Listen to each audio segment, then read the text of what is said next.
Ayong buntag. Tulog kaya to ang mga kuan o. Mga badekdik. Muna sila gipanganak atong 17 sa gabi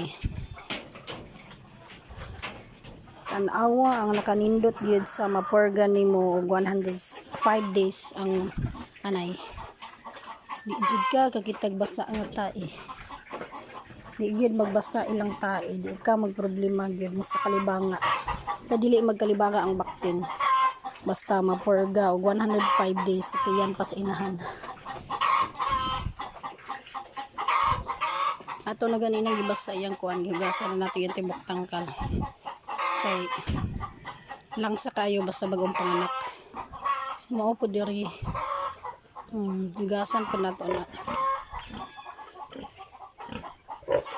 Mao na niyo. Ang katong upat ka buok. Wala jud ni sila nagkuan. Di ka kakitag basa nga hugaw nila. Ug kani sila mga una po din ni mag 2 weeks pa. Atong 11 gipanganak.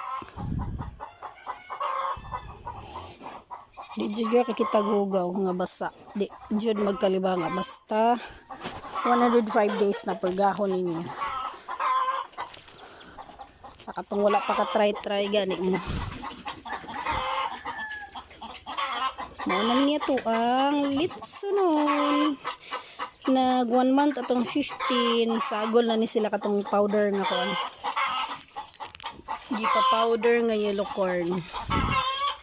So good morning ugma mag vitamins.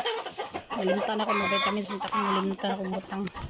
So maora to, good morning sa tanan.